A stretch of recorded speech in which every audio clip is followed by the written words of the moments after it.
Hello Capricorn, Sun, Moon, Rising, and Venus signs. Kamusta kayo? Sana po yung nasa mabuti kayong kalagayan. Welcome back po sa Star Tarot. Kung bago kayo rito, welcome din kayo. Thank you sa inyong support. I truly appreciate it. God bless you all. Capricorn, dream. Ayan, huwag kayong tumigil mangarap, no? Wala sa edad ang pangangarap. Wala sa edad, wala sa status sa buhay, wala sa lugar, nasa man tayo, pwede tayong mangarap. Pero habang nangangarap tayo, isipin din natin, kung paano din natin may experience yung mga pangarap natin. Paano natin madadala sa ating 3D reality ang pangarap natin. Kasi sayang naman, 'di ba? Kung nagkaroon tayo ng oras, panahon sa pag-imagine kung ano yung gusto natin ma-experience sa buhay, then we can also make it happen. We can also make it a reality, 'di ba? Kasi 'di ba nga may kasabihan na kung kaya ninyong makita sa isip ninyo kung ano yung gusto ninyong ma-experience sa buhay ninyo, kaya niyo din yan na madala sa inyong realidad, no? Kaya habang nangangarap tayo, sabayan na natin ng action, no? So what else? We have twilight, surrender to the last hour when the light barely touches the flowers.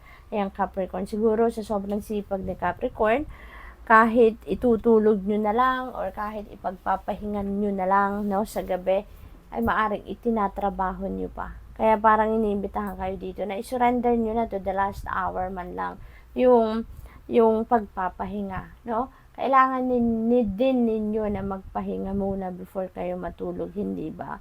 Kaya ang iba sa inyo may need also to think about it, no? Na isipin niyo naman muna yung pag re-replenish ninyo ng lost energy ninyo, magmuni-muni kayo before you going to bed, no? Bago kayo matulog talaga.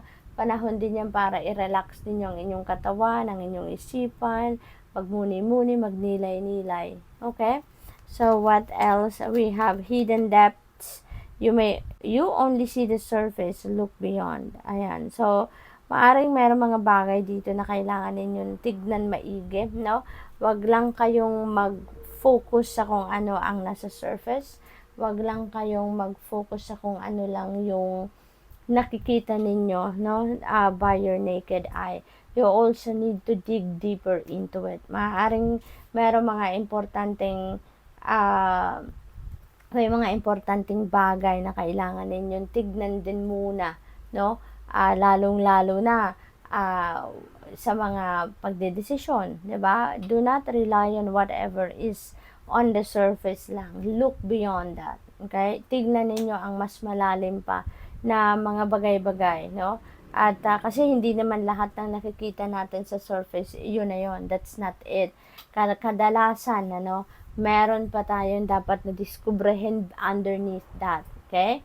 So, tignan natin kung ano pa ang ganap dito for Capricorn.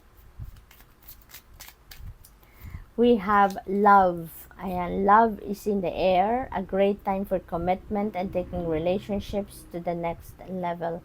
Ayan, so, sabi dito, no, a great time for commitment. So, maaaring ang iba sa inyo dito is, kung single kayo, no, maybe you are ready to enter a new love and romantic relationship. Kung hindi man, kung meron na kayong karelasyon, maaaring kayo ay magle-level up na, no, sa inyong relationship. Maaaring kayo ay papunta na sa pag-aasawa, maaaring kayo ay papunta na sa pag-engage, no, yung mga ganon. So, congratulations to that. We have intuition. Trust your intuition. It's a great time to learn a new skill, change careers, or invest money. Okay? So, divinely guided kayo, Capricorn. Divinely guided kayo. Meron kayong mga divine guidance na natatanggap around this time. At yan ang invitation sa inyo dito, no? Napakinggan ninyo ang inyong intuition because it will lead you to where you need to be. It will lead you to the right direction na tatahakin ninyo sa ngayon. Sabi dito, it's also a great time to learn a new skill. So, siguro ang iba sa inyo is going to attend seminars, training workshops, Maaaring ang iba sa inyo nagre-research on your own para mas matuto kayo ng kung ano man ang gusto ninyong pag-focusan sa ngayon. Probably ang iba din sa inyo is going to consider changing your career path, or siguro magnenegosyo kayo, no? Maaring isa yan sa mga gusto ninyong gawin, no, sa ngayon. Future, you may travel or host an overseas traveler soon. So either way, great social fun awaits. Ayan. So that's good, no, na magkakaroon kayo ng pagkakataon para magsaya, mag-enjoy, kasi maaaring meron kayong travel plans, no? Maybe you're going somewhere at magbabiyahe kayo, at kung saan man kayo papunta, merong merong room para sa sarili ninyo na mag-enjoy naman kayo, mag-relax, mag-unwind, ano. Maaari din ang iba sa inyo dito, merong dadalaw sa inyo, no, merong kaibigan, kamag-anak from overseas, from abroad, na siguro kayo ang magho-host, no, dito. Maaring kayo yung magpaplano kung saan kayo pupunta, saan kayo mamamasyal, yung mga ganon. So good luck to that. We have angel number 0440. Ayan. So, intuition din ang unang word dito, no? So, most likely, Capricorn, maraming gabay, maraming symbol, signs, synchronicities din siguro na pinapadala sa inyo ang universe. And that is all to guide you, to help guide you kung ano ang dapat ninyong gawin, anong dapat ninyong pag-focusan, no?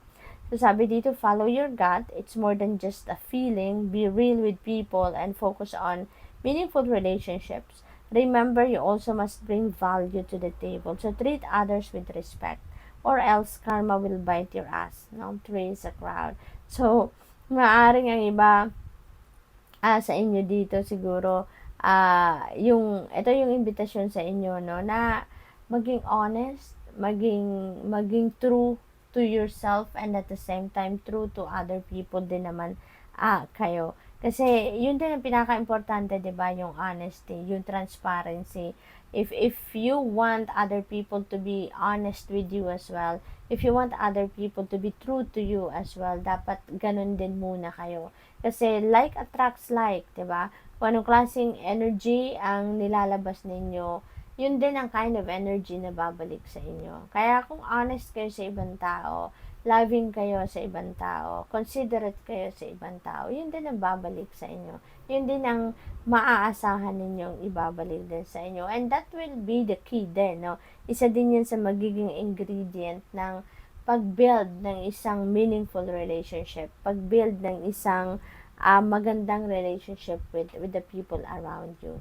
So, good luck. Thank you for watching. Love and light. Namaste.